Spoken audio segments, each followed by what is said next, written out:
This episode is made possible by New Masters Academy, the world's absolute #1 online art school in the galaxy. Click the link down below for a free 7-day trial. Thank you, New Masters Academy. I am in your mind. I am in your... Hey everybody, welcome back to the Honey and Absinthe After Hours podcast. We're your hosts. I'm Vincent. Oh, you like my NPR voice? I'm Vincent, a background designer for the Hollywood animation industry. And I'm Janet, the ex-Disney artist turned independent creator, and this is a podcast about all things art, business, and whatever we feel like. So great to see you again, Janet. How long has it been? A week? A week. Oh, yeah. Oh, look at you. You look absolutely fantastic. Man, I'm not gonna lie. It's been hot. Yeah. My armpits. Yeah. Sweaty. Oh, yeah. Everything. Kind of sweaty. Not fun. It's finally getting... I enjoy it. I like being sweaty. I don't like being cold because for me, it hurts. It's ice cream weather too. So, yeah. You are going to have a fantastic week because you're here listening to us. You look fantastic. Your hair looks fantastic. Your eyes are beautiful. I don't know what else to say. You look great. You look great. Yeah. Well, this episode... Today we're going to talk about... Sorry, I was trying to woo them. I was doing my best. Today we're going to talk about I don't dream of labor. This I don't dream of labor trend from the perspective of a capitalist pig. Which is me. I am the capitalist pig. So people are cringing. They don't like that. No.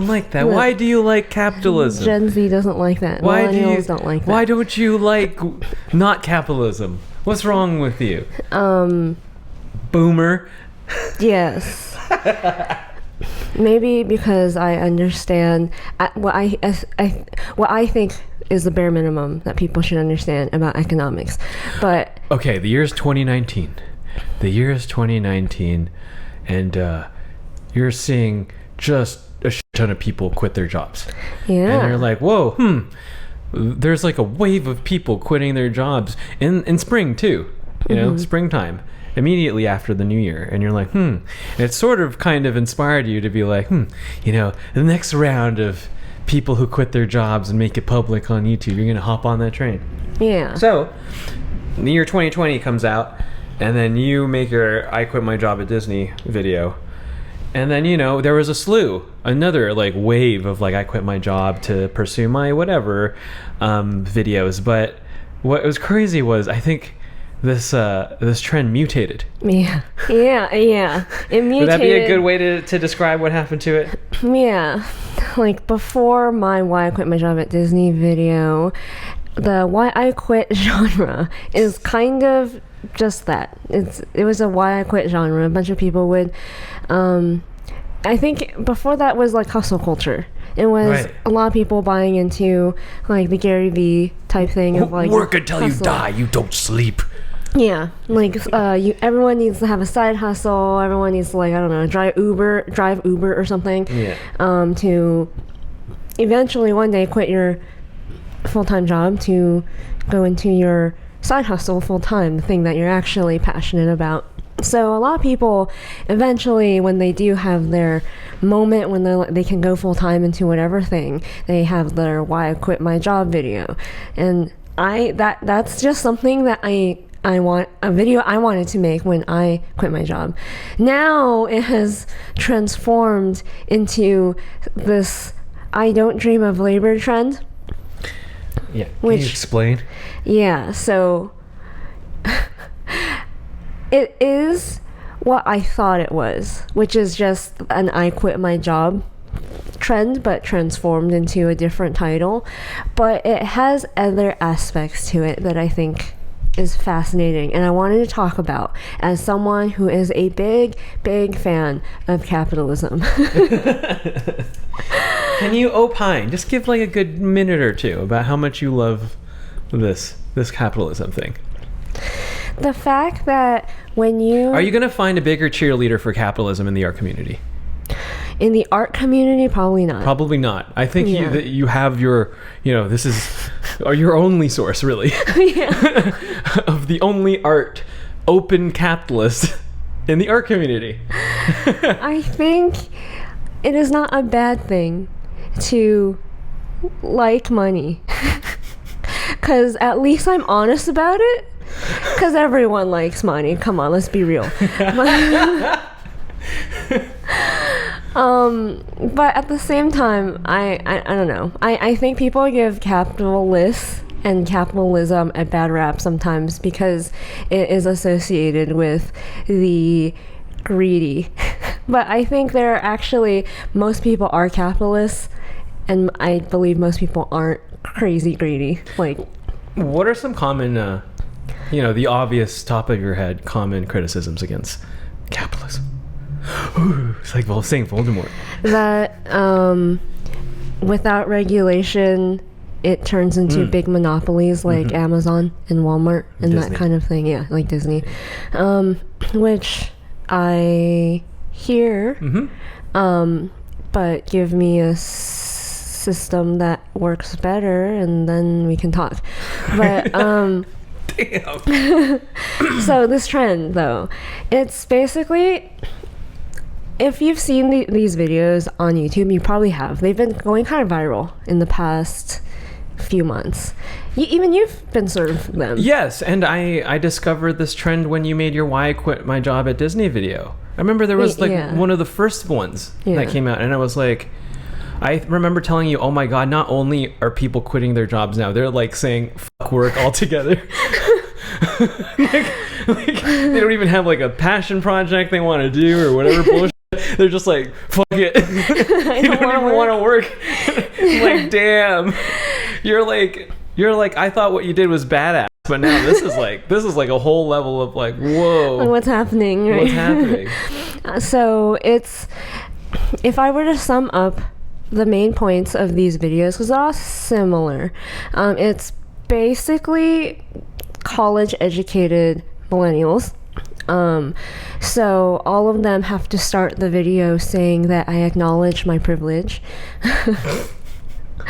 Which how does that go? Like, I acknowledge my privilege, I go to a really good school. Yeah, they go, I acknowledge I enjoy McDonald's. Yeah, I didn't have to struggle as much as other people who come from lesser like the Philippines or something. Yeah, third world countries. So they always have to acknowledge. I think to preemptively discourage people from criticizing them and going, you're a spoiled millennial who is from a first world country, they have to kind of first get ahead of it, like get on their knees and be like, don't hurt me. So they have to say, I am privileged. And technically they are. Technically, everyone who lives in America is. Everyone who lives in a first world country is. I feel weird that people have to declare that, because obviously someone who is speaking from a first world country tends to also be speaking to other people. Like, we assume most people who listen to us are from America, or at least that you got the internet. Yeah. And it's super available to you, which right? kind of means you're in a first world country. Yeah. So I just think it's silly to have to announce that, but whatever. But they say it so people won't, aren't too hard on them. And then they say, like, well, I feel lied to as someone who went through everything, went and got in debt, went to school, and then got what people say is a dream job, or at least worked really hard towards it. And they're feeling lied to and dissatisfied because once they're in this quote-unquote dream job or great career that they don't even necessarily have wanted, it's like something that seems pushed on them societally, like, oh, your parents say that you should get a good office job, you don't want to be a laborer or something. I remember there was a kid I went to middle school with, and he drew really well, like really, really well. But I was taking all of these art scholarship classes, and like our art teacher was encouraging me and also him to try, but his parents actively told him not to. They wanted him to be a nurse. That's it's like the story of a lot of people's lives, isn't it? That's most people, because they want you. You have to be like a stubborn fuck like us Yeah. to go to art school. Yeah. You know? And they basically say, well, is there a better way? Like, this doesn't make me happy. Like, that's the first half of their video. It's usually like, I'm not happy, and I feel lied to. I feel like this was pushed onto me by society. And then they go, most of them actually don't have clear solutions to this, but they do say that wouldn't it be better if we could just do what we wanted to do, and there are more important things to life than career. Like there people like unfairness, like some people can't, like, it's not fair that we can't just go travel. Yeah, it's not. It sounds almost like the shit we say. Yeah, almost. Yeah. And then once they say, like, aren't there better things in life that you would rather be doing than sitting at a 9-to-5 office job? And then they go, either they have no solutions, or one of the solutions is passive income, basically doing a side hustle in a way that, like, being their own boss and being able to live a life that is what they want and not this traditional 9-to-5 job.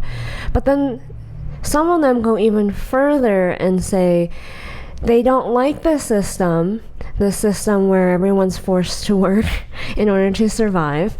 So they will use their privilege once they become wealthy by creating this passive income source to uplift the less privileged. So once they become Kim Kardashian, they will give back. Okay. In whatever giving back. Not right now. Yeah, not right now. Not right now. Yeah. Okay. Sure. They will give back once they have used their privilege to pursue, because they keep going, like, I know I'm very privileged to be able to even say this, to even want these things. So I would like, and I understand that there's a lot of inequality in the world and unfairness. Not everyone can just go do this. So once I do, because I am doing this, I'm doing my side hustle, I'm making my passive income, I will use my privilege to uplift other people. But they never get specific about how. Like, are you going to give people money? Are you going to give people jobs? Are you, like, how are you uplifting other people with your quote unquote privilege? It's always like a general idea. Like, one day I'm going to help them, and you should too. That type of thing.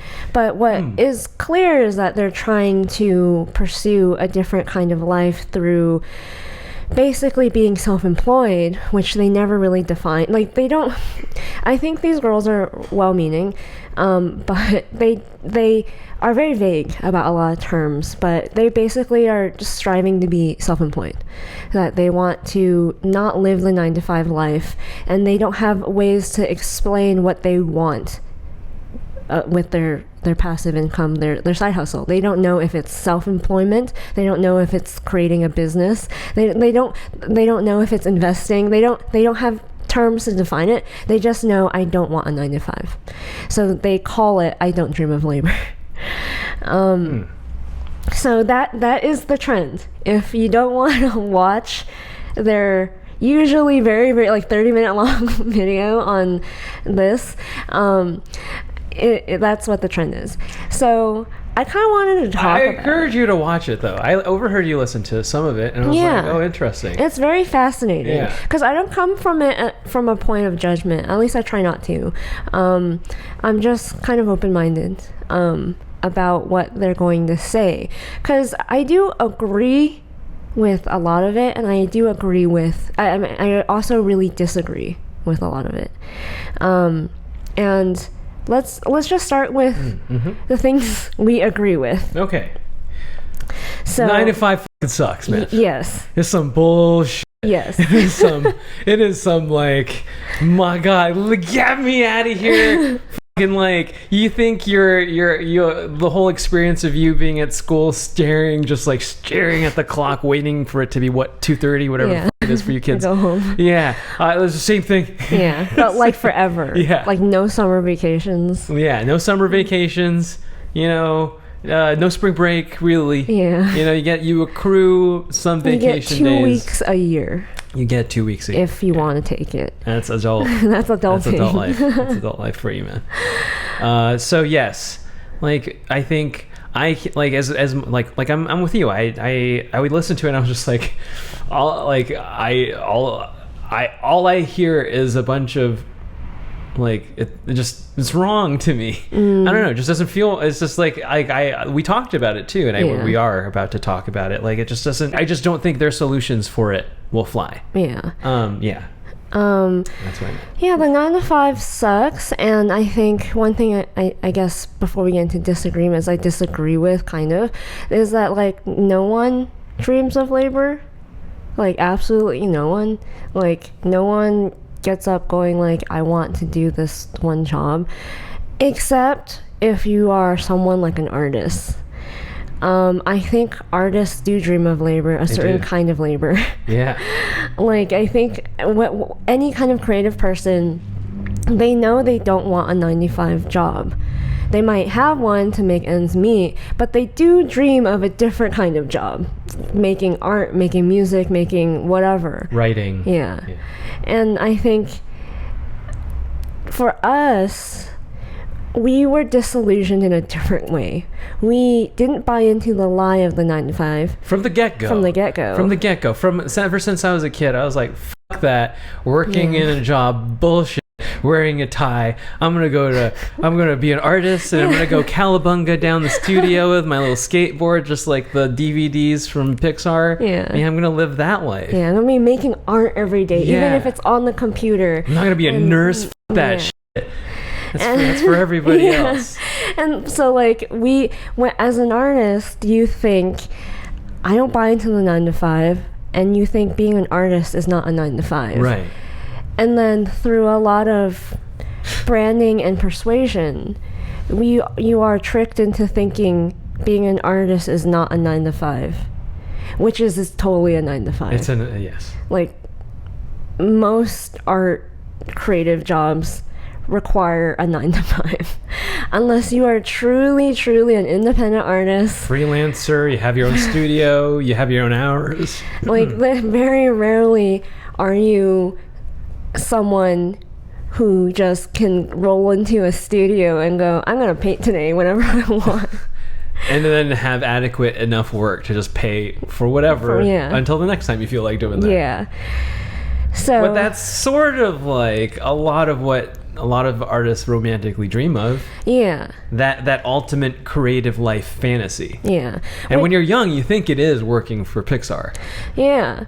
And in a way, that life is akin to, because I always say this thing of like, what would you be doing right now if you weren't at your 9 to 5? They'd be like, oh, I'd be laying on the beach or whatever. For an artist, it'd be, I'd be making my own art. Yeah. Like for an artist, it's like, I want to go plein air painting 5 a.m. in the morning in my like cottage home. Yeah. And then, do like, we're freaks like that. Yeah. Or I'm sure musicians would be like, oh, I want to lock myself in the nicest studio I can find and like make an album or something. Yeah. We do dream of labor. Yeah. It's just not always the labor we're currently doing. Yeah. And it's a more, in my opinion, sinister deception than the normal, like, you should be a lawyer, doctor, whatever. Like, most people are like, yeah, mom, yeah, dad, and some people do that because they don't have any, like, a different kind of passion they want to pursue, or maybe they didn't end up pursuing it. But like for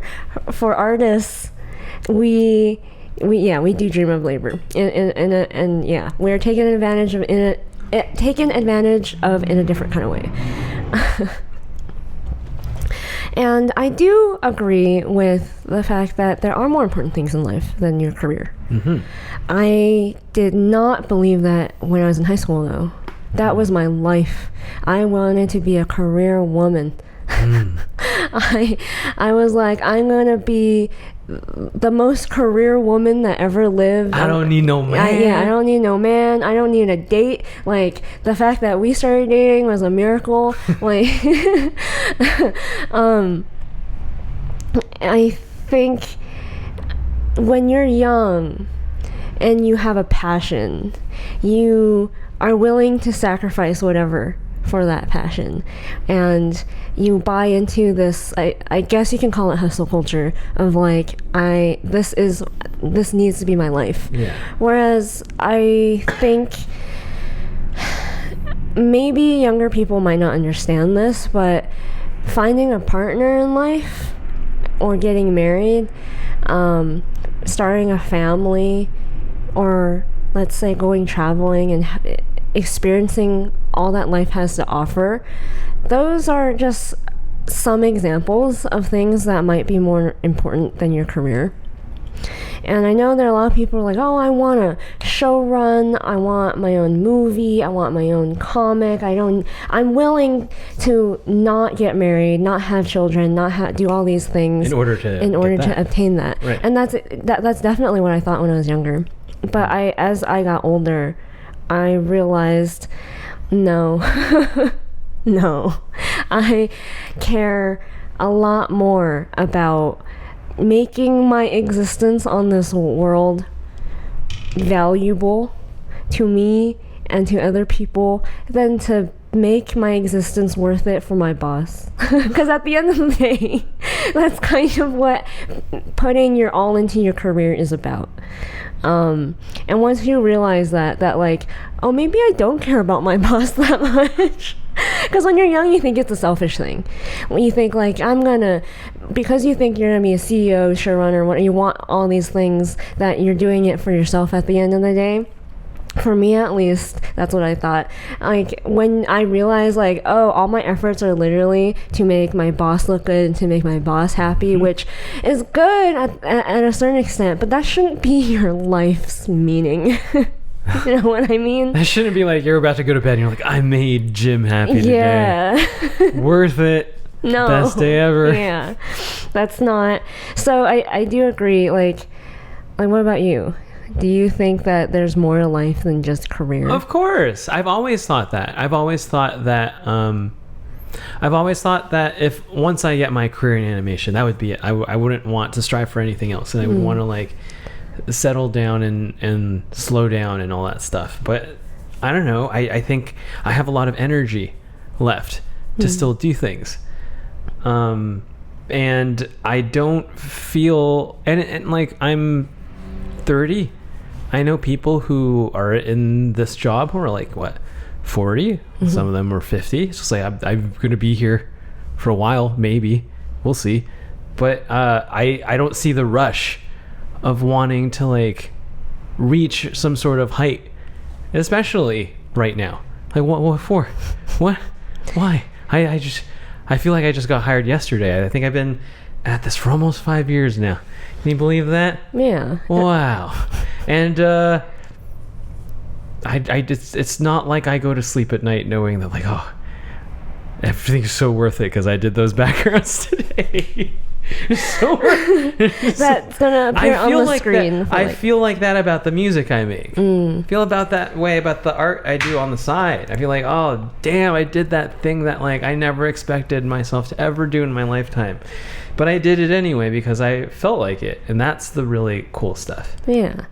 And finally, the other thing that I agree with is that yes, in order to attain that lifestyle of having a more balanced life, a life where you're not completely focused on career, you do have time for family or to start a family and to go and travel or do other things, is passive income. I think the idea of a side hustle and eventually being self-employed or becoming a business or investing is really, really good for people to learn how to do. Otherwise, yes, you will have to buy the not the lie, but the system of going from school, college, get a job, retire at 65, and then finally do what you want to do. The default. Yeah, the default. Right. Trajectory in life, I guess. If you want another option, yes, there is this other thing called passive income that you can start building, and that's basically what investing is. Like, people don't call it that because if you're like putting money in your retirement fund, for example, that's investing. And when you invest, technically you're not allowed to take it until you're like 65 when you retire, but that's investing, that's trying to build passive income so you can live when you're 65 without having a job. But the term passive income is basically just the umbrella term for all of that, for side hustle, investing, business, all that stuff. So I agree with them, those that promote passive income. I very much agree with that. But now, we need to talk about all the things I disagree with them. And I disagree that like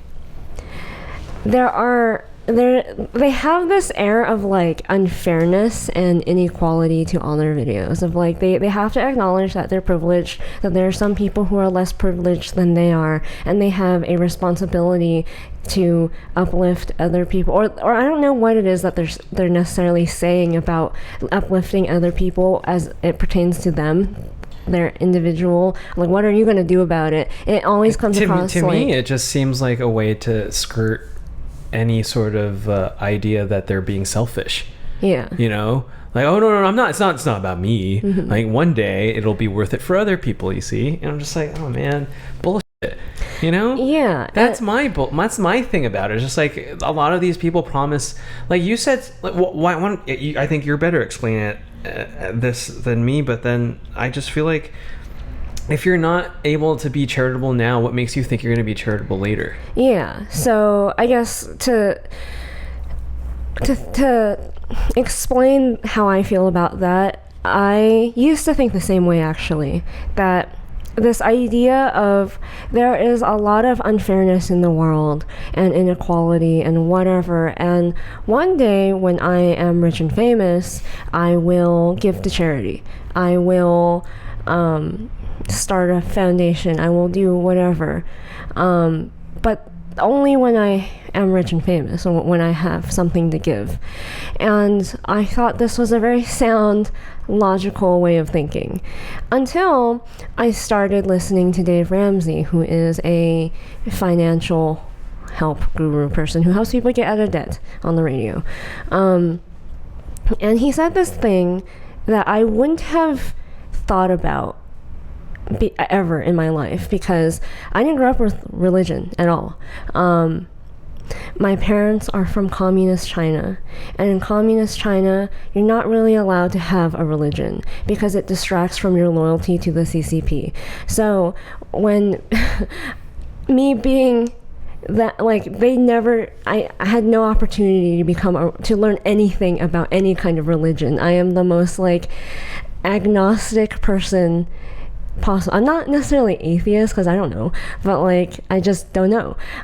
So Dave is I think evangelical Christian.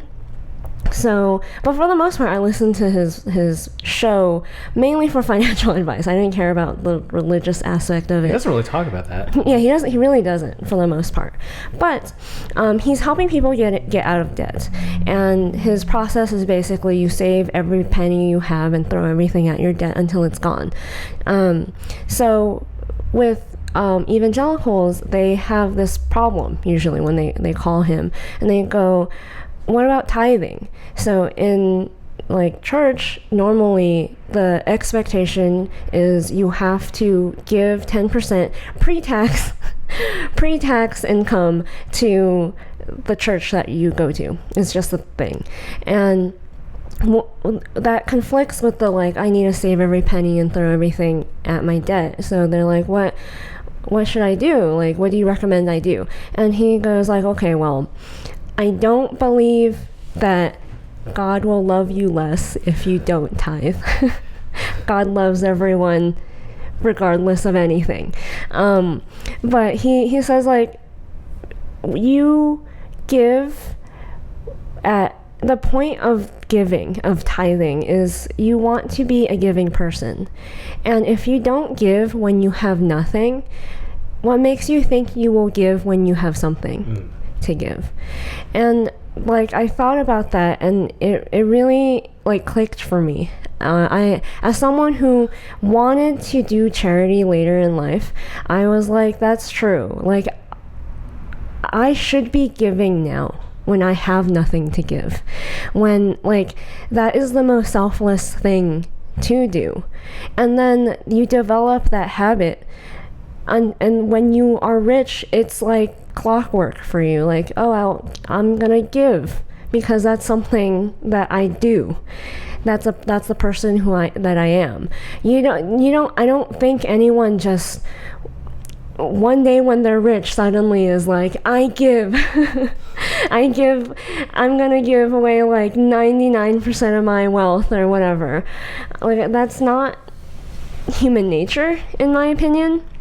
Because people are largely selfish, you would think, right? Yeah, well, I think you think that more than I think I that. do think that more than you think that, but you think some of that a little, right? Some of it, but the reason why you think that's a bunch of bullshit when these people say that is because I really believe that people are largely selfish people. Yeah. Yeah.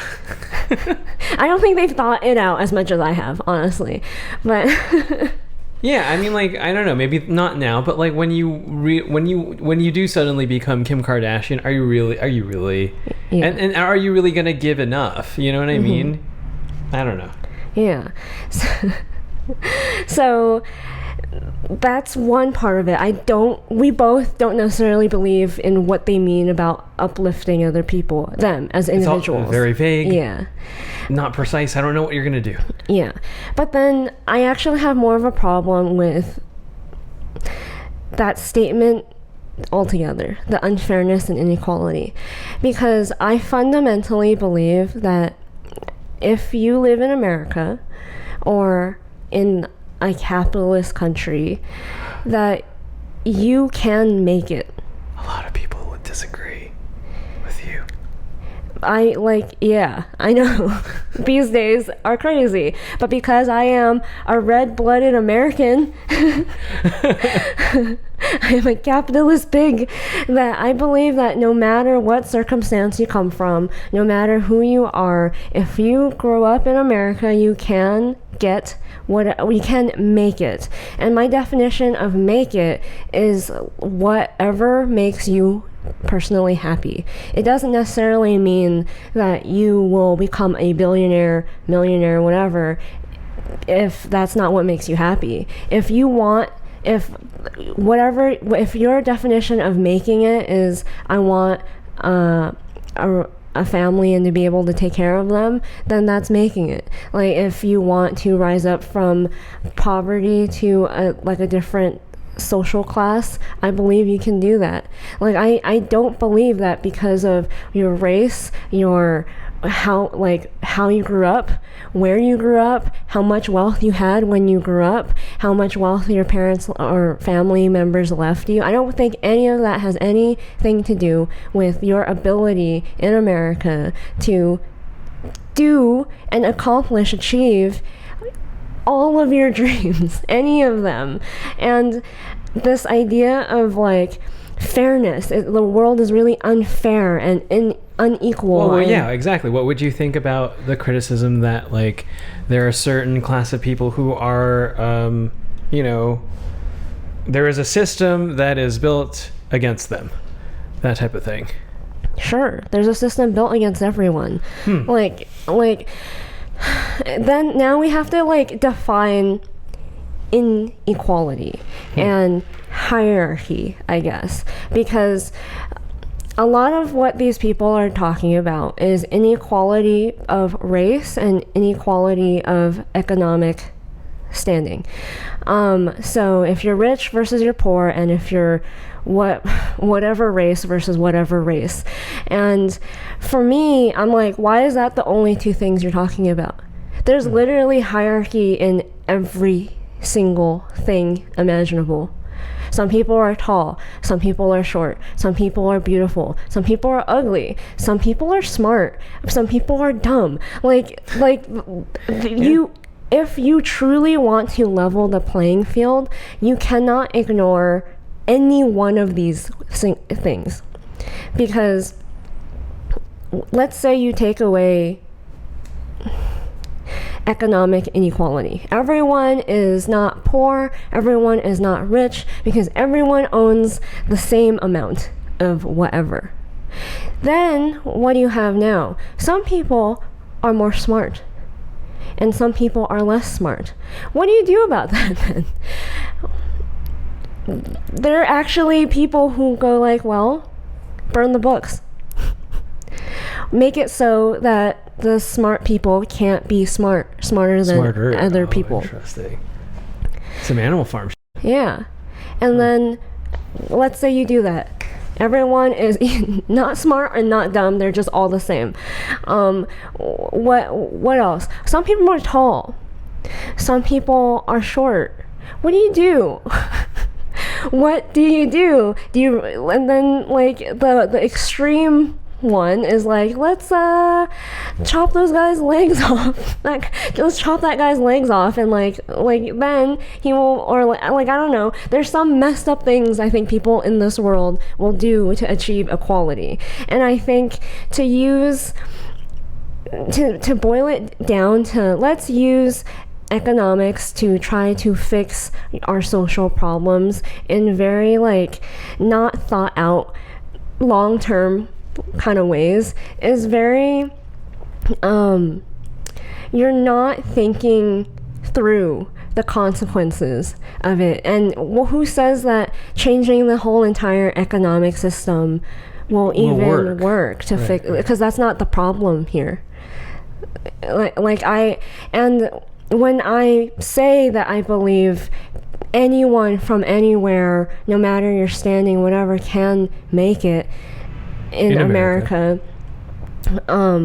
is because I've seen it too many times. So I have been listening to 7 Habits of Highly Effective People by Stephen Covey, and it is fantastic. I've already picked up some really, really helpful tips to become a more effective person. And if you want to learn how to become a more effective person and you don't have an Audible trial already, head over to audibletrial.com/the Honey and Absinthe podcast, where you'll get 1 free audiobook or 2 free Audible original audiobooks. That's 3 audiobooks in total. So that's audibletrial.com/the Honey and Absinthe podcast. I was watching this YouTube video. I think it was titled something like walking around in one of the most dangerous neighborhoods in California, and it was Watts, and we were in Watts fairly recently, right, to get my MPC 5000. Yeah, I bought my MPC 5000 from this dying beat maker, dying of cancer. And because he was dying, he was kind of telling us his life story, and it was crazy. And it really goes to show you that you can really come from anywhere and make it. Well, in this video, there's this one guy who, he's like this young musician, basically, and he is hustling. He's making music and he's selling his merch that he made himself. He drew the logo of like a little anime character, I think, of himself, and he put it on beanies, he put it on t-shirts and sweatpants and stuff like that, and he's selling it out of his car, and he's just literally, dang, he's more hardcore than us. Yeah. During Corona time. And his friends and like people who know him are like coming up to him randomly and like, hey, let me get that beanie, and then he's like upselling them, like, oh, you know, if you want the beanie, I'll give you the t-shirt and the sweatpants too, and like, you gotta get the whole set. And I was like, man, he's hustling. And it was so inspiring to see literally people from any background being able to make it, to work hard and to become whatever they want to become. And on top of that, like, there's that example, and then there's like the immigrant story. And like, my parents, they came here from communist China, and growing up, they would not let me forget where my family comes from. They were farmers. You came from communist China, never forget it. And they go, you know, we were poor. We lived in a village. We were farmers. You you know how lucky you are that we are able to provide like this life for you, that you are American. You know how lucky you are. They always like love to rub it in. And like they showed me pictures of like the little village that they came from, and when they came here, they didn't know any English. They worked really like whatever job that they could as like immigrants who didn't know English and didn't really have any skills to offer. So my mom worked in a sweatshop in Chinatown, and my dad, he worked a lot of odd jobs until eventually they went to night school to learn enough English, and with their broken English they were able to better themselves and their life that they could provide me, so that I could get a good education, go to college, and then eventually become far more successful than they could ever hope to be. And they want me to just to continue. So I feel like I am the reason why someone like me can exist is because of this system that allows people of no matter what background, no matter where you come from, no matter your education level and how poor you are and what race you are, to be able to make it, whatever making it is for you. Inequality and unfairness is just a fact of life, and I think it's really short-sighted to try to correct inequality using really short-sighted, like surface level economic fixes, like, oh, let's just redistribute wealth, let's regulate things. Like the only way they don't say government regulation, they don't say communism or socialism. They do say redistribute wealth a few times, but for me it's like these things that you're proposing, the uplifting of other people using your privilege or whatever, it's like, what does that require? It requires intervention. It requires some force to take from one group of people and give to another group of people because it's unfair. And I think that's not a long-term way of dealing with these things. I think that mentality is really sad because it assumes that just because you grew up disadvantaged that you don't have any individual like say in the matter. Because you're poor, you're in this situation, you'll always be in this situation. Yeah, that you yourself cannot don't have anything you can't do anything as an individual to get yourself out of it. Yeah, you can't go and learn something, you can't go and sell your merch. Yeah, you can't, you are not smart enough. No matter how hard you work, it is not possible for you. And I just disagree with that. I just like, no, my parents and so many people I grew up with and so many people I've witnessed have worked hard and figured out a way out of whatever bad circumstance. Because everyone comes from some bad circumstance, no matter what level of privilege that you have. And I don't want to speak for any other country other than America, because how would I know? But as an American, I believe that any American, if they choose to work hard and to like, so what are you gonna do? What are you gonna do if you're like poor? Well, what were my parents supposed to do? To just give up and go like, well, this is my life. I don't know English and I'm in a foreign country where no one will help me and I don't get any benefits. I don't get anything. Were they supposed to just give up? And like, because giving up would mean they would go homeless. Giving up would mean I wouldn't have what I have today. Giving up would mean that, oh, my daughter is bound to be dumb and poor just like me.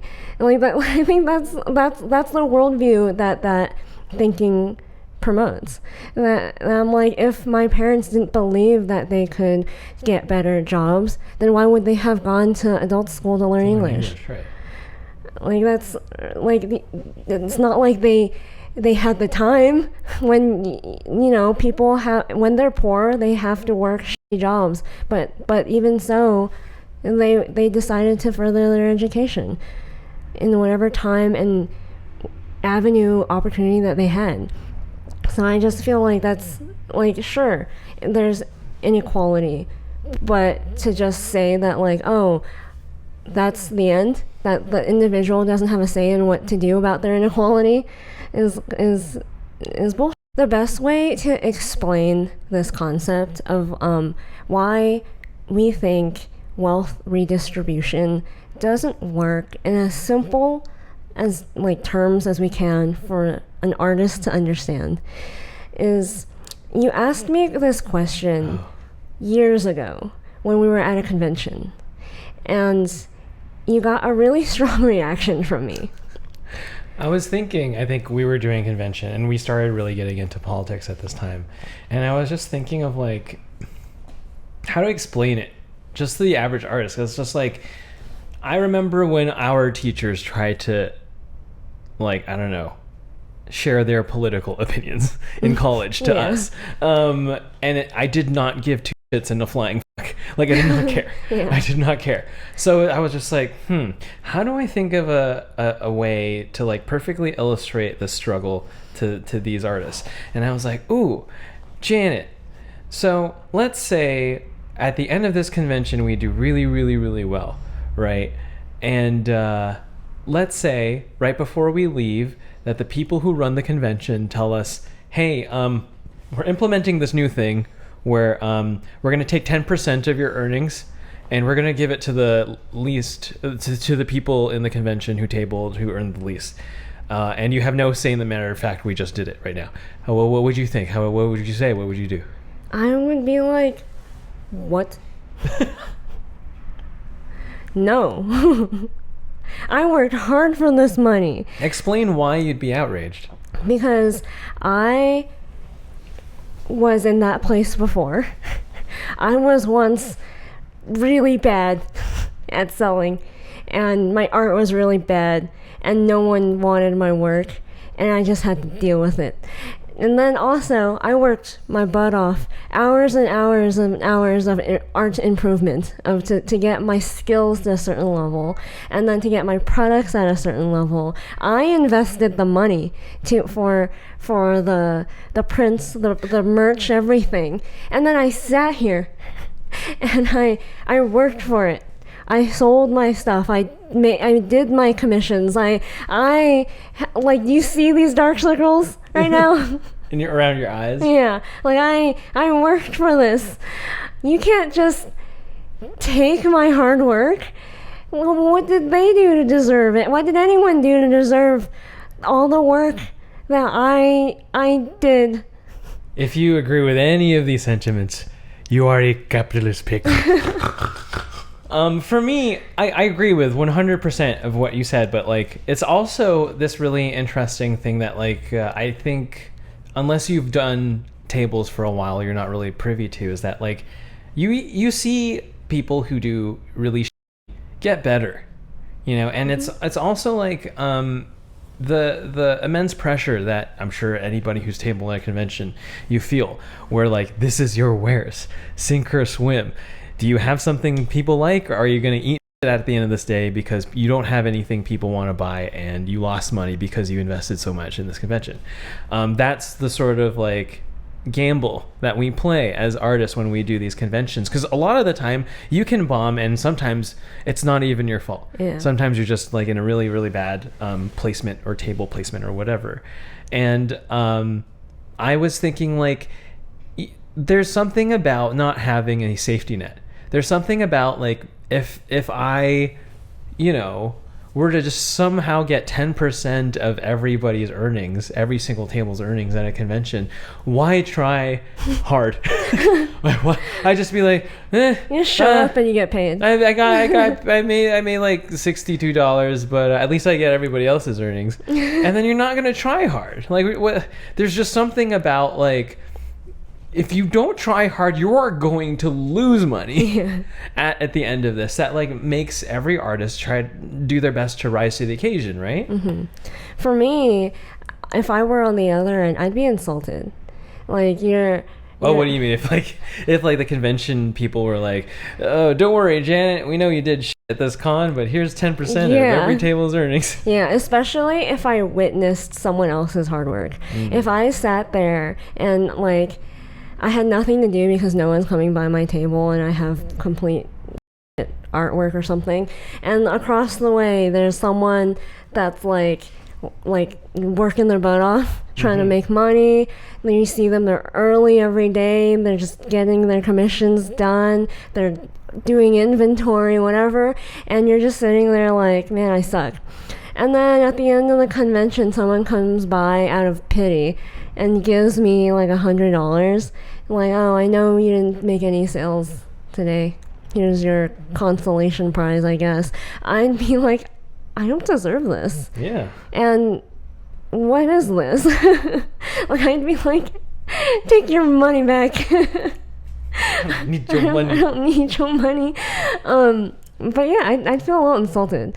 So yeah, I think it's just bad all the way around. Like there's no incentive for the person that did well. If you're an artist, let us know what you think about this scenario in the comments below. I really want to know. It's just something I told you about. Like, cause like for me, it just hurts the community. It hurts the convention because then you don't incentivize good quality. For me, I'm a lot more selfish. Mm. I'm just like, that's my hard work. What? It's mostly that too. I mean, it's like, come on, man. Why do you deserve any of my hard work? That's my hard work. You know, like just to show. The reason why I thought it was such a great example because, like, you know, the convention's like a little economy. Yeah, like a little free market. It's the free market at its finest, Yeah. right? So it's like I don't know, like if that were to happen, I'm sure a lot of artists will be really, really angry. Yes, I think artists are socialists until you ask them this question. Yeah, I think so. I think so. So yeah, but the thing about like these I Don't Dream of Labor videos is that what bothers me is they don't seem to know about history all that much. Well, they for sure don't know anything about economics.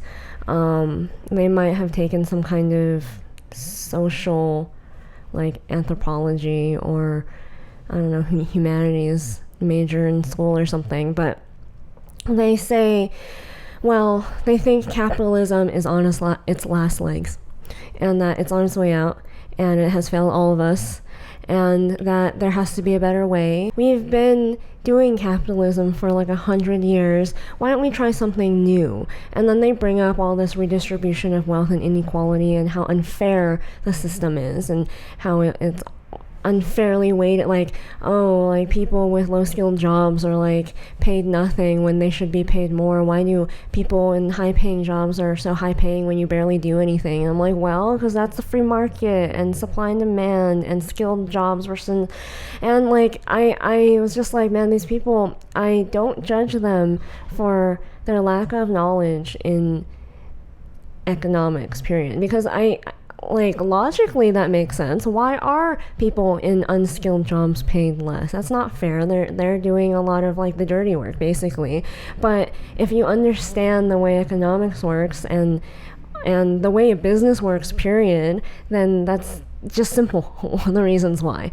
But they say all of this assuming the alternative has never been tried. They think that wealth redistribution has never been tried, or a more... Can you think of a place where wealth distribution has been tried? China. Oh. Communist countries. North Korea. Like literally every communist country. And you ask a Vietnamese person, you ask a Venezuelan, you ask a Cuban, you ask a Chinese person, like someone not like shilling for the CCP. They can explain to you why it did not work. And like it's so like I don't know. I'm like, oh, just read Thomas Sowell. just like literally they're like suggesting these books that are more about social issues and why capitalism doesn't work because of these social issues. And I'm like, how about you ask an economist why that doesn't work? What's hilarious is when you read his stuff, it's like these propositions that you know these YouTubers are talking about when it comes to I don't dream of work or labor or whatever it is that these have been sentiments that have been shared like even in the 70s. Yeah, you know? I mean, doesn't Thomas Sowell himself say that he at one point believed in all that stuff as well? Yeah. Until he learned economics. Yes. Yeah. Learn the error of his ways. And I would just say read Thomas Sowell. I'm on the chapter in one of his books on unions, and what are your thoughts on that chapter? Eye-opening. Let's just say that it's eye-opening. So we don't close off this topic on a negative note. I want to talk about the people who inspire us, and who I guess take the first part of the "we don't dream of labor" and go, I want to do whatever I want to do, regardless of, whatever. I might have to work a 9 to 5 at a certain point, but I will make it, and then they did make it. And there are people who inspire us. So I would say Tyler, the Creator. Why does Tyler, the Creator, inspire you? Isn't he like purely independent? I think for the most part. He is amazing because everything he does is art. Everything he does is amazing. And like more so than I would have, like, in my opinion, more artistic than Kanye. His albums are amazing. His album art is amazing. His fashion line is amazing. His music videos and short films are amazing. Like, everything about what he does is excellent. And he did it all on his own. And I think that's crazy to, like, I think in his first album, there's a line that's like, so I'm going to make a band of leaders or something like that. Like he is so ambitious that he wants to surround himself with other leaders who can build each other up and make great things.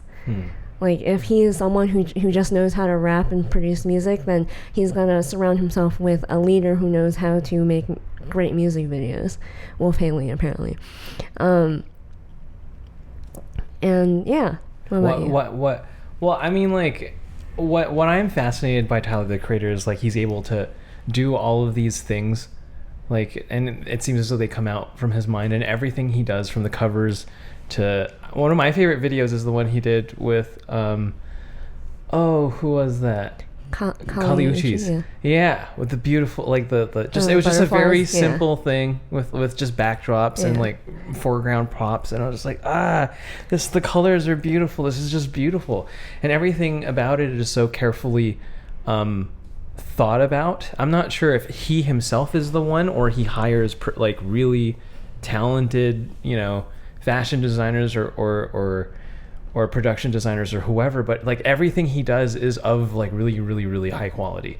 Like it feels almost like everyone's trying to, in terms of music videos, is trying to either be Joji, Tyler, or there's a third one. Oh, who's the third one? Billie Eilish? Billie Eilish, exactly. Yeah. Exactly. Who, like, the three of them, what they all share in common are these like incredibly like uncompromising visions, artistic visions and representations of their music. Yeah. And why do you love PTA so much, Paul Thomas Anderson? So I think you've discovered that he is your favorite director. Yeah. So for the longest time, I thought David Fincher. Fincher was my favorite director, and I have been. Why? If you could explain for a hot second. Because I'm sure Ashley would be like, how dare you throw shade at my David Fincher? Oh my god, I don't think Fincher is her favorite director. Oh, I thought. No. Oh. But well, I like Fincher later stuff most, because I like people who take story really, really seriously. Like, everything serves the story. So, like, I would say Dragon Tattoo is a great example of, like, everything, including the design, says something about certain characters and stuff like that. For example, the villain's house is a glass house, and I think that's really fascinating because of who he is. You know, I'm referring to, I don't want to spoil it, but I love that. yeah. Because good villains are always like, I have nothing to hide. Yeah, And they would have- exactly. it's just such a it's such a good So when you choice, man. set up the subconscious expectation that this person has nothing to hide, Well, so much so he lives in a Right. glass house. He'd be the last person I'd You would suspect. yeah.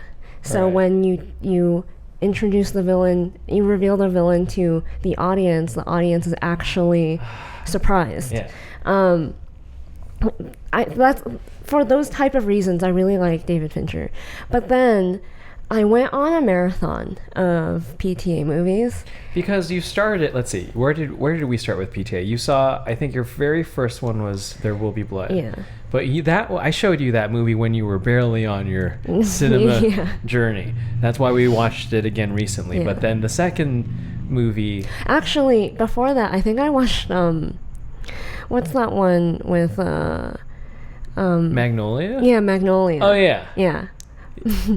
That was a weird one. Yeah. Yeah, but then I think later we watched Phantom Thread. Thread Yeah. together, and we both loved that. Yeah. movie. That's a great movie. That yeah. And then eventually it inspired you to go through a marathon, and then the next thing you saw was Boogie Nights, and Yeah. then you were slowly like, I think PTA is my favorite director, Yeah. because I think my favorite director is David Fincher. You know, like I was not even that excited for Mank, but when I kind of forced myself to watch Mank, I was like, oh, I love Manx. this. I wanted to do a movie review of Mank so bad. So good. So bad. So good. But I don't think anyone would have cared. Yeah. It's for Hollywood people. Yeah. But not what you think. Yeah. I like PTA because he is an artist through and through. Very similar to, I guess, Tarantino. He writes and directs all his movies. Those are my favorite kind of directors. Yeah. He wrote everything. Yeah. And when I saw his first feature film, I was kind of blown away and angry. Because I was like... How are you that good from the get-go? Yeah. Yeah, I was What like... was that movie called? That's not... Hard 8. Hard 8. Yeah. Right. Saw that on Criterion. Yeah. I was... Not sponsored by Criterion, but you should But really, I wish I really get was. Criterion. I wish we were. Please, Criterion, Sponsor us, losers. After what we said about socialism, they're not gonna. Oh yeah. But they, I love his movies so much.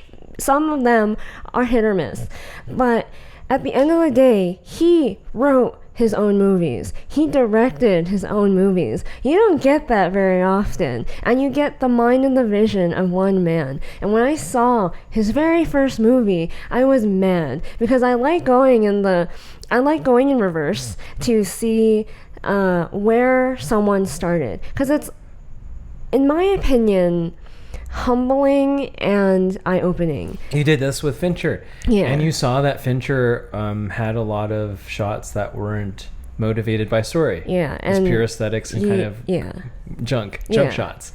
But eventually he got to a point where every shot was as meaningful as he could make it, Yeah. and that's when it got really good. When would you say that point was, like after the game? The Game was when he first started, when he started getting pretty like, oh, like, you're starting to motivate your shots now. And then I would probably say, Panic Room or Fight Club? I would say Fight Club was probably, but then he really like perfected it around like Dragon Tattoo, I think. But like with PTA, I was like, how the heck is your first movie this good? Like Hard 8 was just like kind of like what I would dream my first movie, Yeah. how good it would be. Yeah.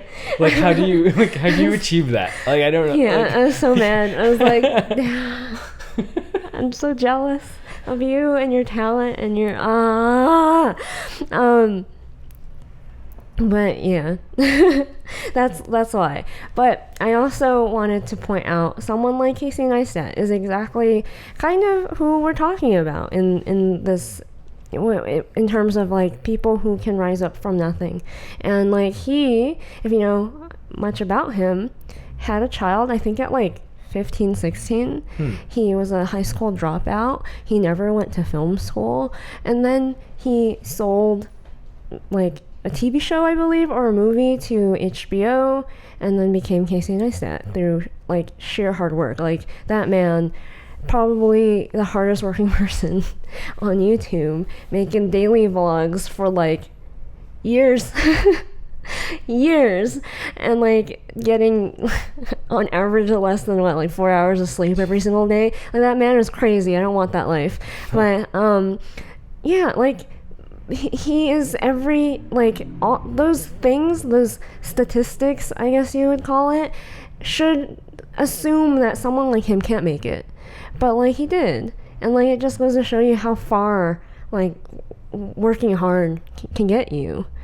To me, that's really inspiring. What about you? Yeah, we went on this music video binge, and we came across this like basically one-man band. Who goes under like, I think Los Retros. Yeah. Los Retros. And his music's very, you know, beautiful Californian, wavy, vibey. You just want to relax and drive to like Hermosa and just chill out. And he has just beautiful melodies and things. And we went through his music videos, and like we saw one of his earliest music videos. He like got a shitty VHS camera, because that's what you do when you're an indie artist. You get a VHS camera, and he shot himself like at a parking lot, just performing his song with his $100 like Starcaster guitar. And then like some guy just like walks by, and he's like looking over, and he's just like, kids, you know. And eventually we saw a video of him and sort of like the behind the scenes of like him as an artist and his life. And he you know, started playing guitar and started playing punk music, like Dead Kennedy shit. And then he eventually got into this like really chill pop music, and then he started recording on a little dinky 4-track, and then he'd do a track, and then sometimes his, I think, niece would cry that he needs to take care of, so he'd like, you know, take care of his niece, and then diligently go back and like work on his parts. And I was just like, this kid's a fucking artist. These kids doing it, and I'm sitting there like painting cartoons for a really big show, and I'm like, my life is meaningless. This kid's fucking doing it. And he's like, man. And then like he like plays piano, and he plays drums, and he just like produces his own music, and it's just like, oh my god, there's like so much I always go, there's so much talent in the world. Like it's overwhelming, and like I want a life where I'm able to do all the creative things I desire, like Tyler. Yeah. Like that's kind of the dream. Yeah. That's kind of like, that's like, Tyler's like reaching Zappa fucking like Dali level artist, man. He's like transcending like, I have money rapper. And I do what I want. Right. He's like fucking becoming the next artist, like the artiste. You know, Basquiat or whatever, but like his medium is just music and film. Yeah.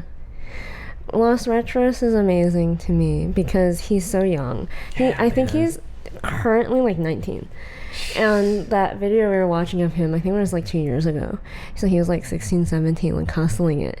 And I was like, man, who taught you this? It didn't seem like he just kind of jammed around on his own. How did you learn to know to do all of this and to have the will to like produce your own music and just go out there and like force your friends to film a music video in your backyard and then or in the parking lot and just like do it, like put your stuff on Spotify and like somehow get signed. And I thought that was amazing.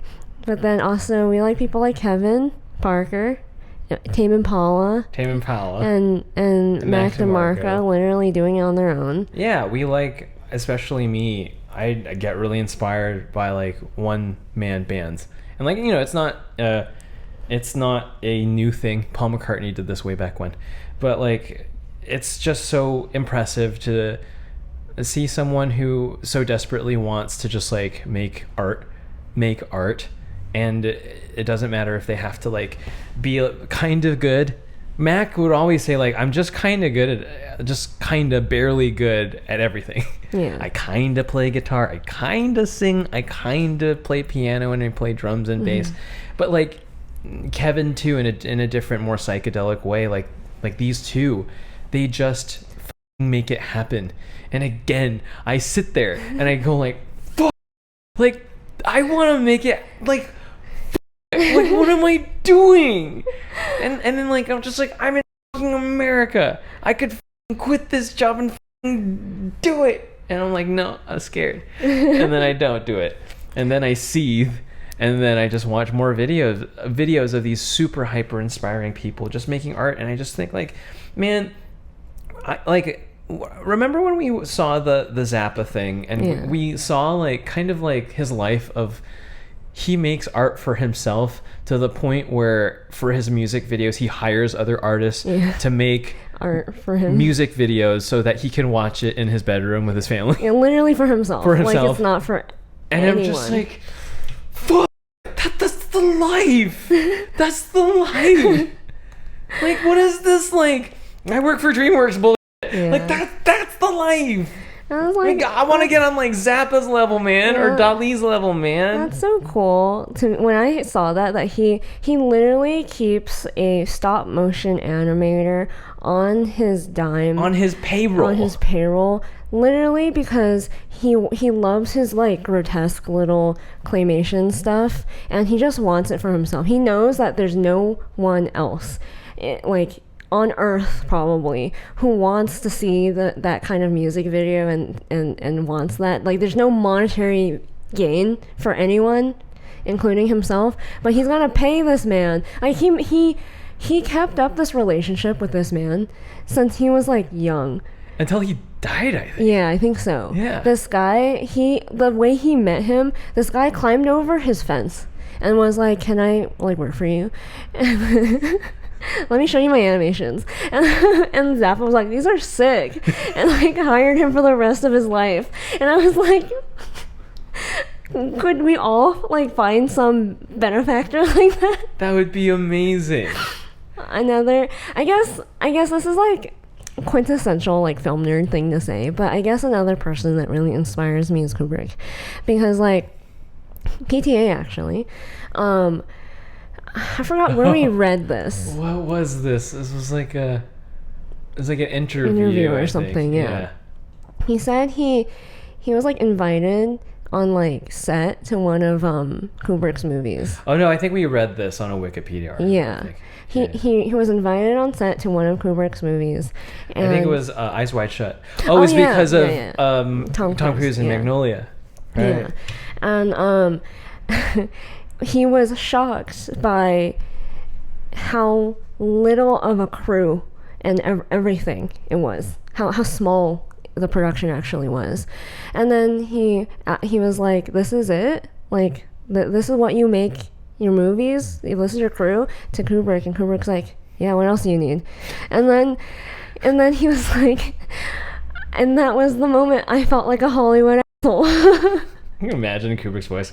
What else you need, Paul? Yeah. What else do you need? I got the grip.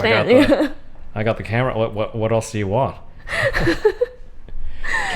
Man, what a gem, man. Yeah, and I was like, yeah, that is so inspiring. Like, if you know anything about Kubrick, his movies have never been all that big, other than maybe Spartacus. Yeah. But yeah. He wasn't like David Lean, big blockbuster. You pay him millions to make whatever big blockbuster movie. No, he just wants to make his art in as little control from other people as possible. And yeah, those are the people that inspire me.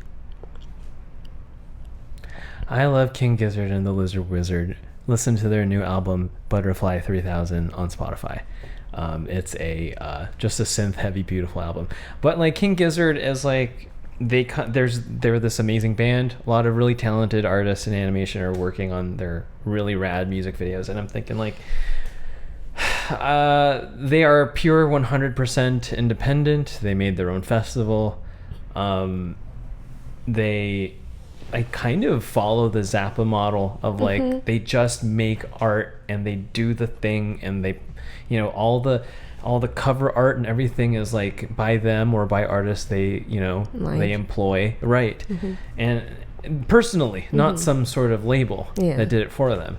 And I think that's super inspiring, and I feel like, man, like why, like I hope every musician just goes the route of King Gizzard, or just pure independent, like Mac or whatever, because it's just like what do you need the music industry for, man? You got the internet to promote you. Come on, just do it, do it, and then like find really cool. So I think you know, I mean, how many artists are there in the world? Like a lot. And are they all going to work for animation? Probably not. But like, I think a really cool alliance that I'd love to see more often are musicians and artists coming together. I think that's a really, really cool thing to do. Like I like seeing in cinema, like when you see like somebody like Scorsese work with an actor that they really like, or you see a director work with a musician that they like Alfred Hitchcock and who did the music for Bernard Herrmann. Yes, woo, man, Pauline would have gotten so mad at me. Oh man, yeah, or you know, Steven Spielberg, John Williams, J.J. Abrams, or Pixar with Michael Giacchino. Like there's like these alliances that people form, and like they just make the art better because they cover each other's blind spots, and I feel like that's really cool. If I see like this artist that I really like, and every time this other musician I like, every time this person comes out with an album, like they do some sort of thing in my favorite artist style, and that's like really neat. That's like something that we need to see more of, and it's just like, at that point, then what do you need the label for? You just like, you know, you just go on the Instagram, and you, as a musician who has really cool music, go like, oh, who are the artists I like? Oh, boop, I'm gonna shoot them a DM. Hey, you want to do my album? Hell yeah. And then like, I'll give you a cut or whatever. Let's make some money on side, and then like whatever, you make cool shit together. So, and it's just like there's so much.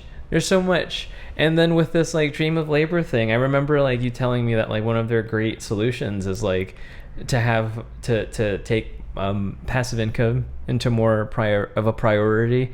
And I thought like, the passive income's only a thing because we're here in these first world countries. In a capitalist society, So I follow this guy named Tech Lead on YouTube. Oh, basically the male version of Janet. So go to what is it? Tech Lead. Tech Lead? Yeah.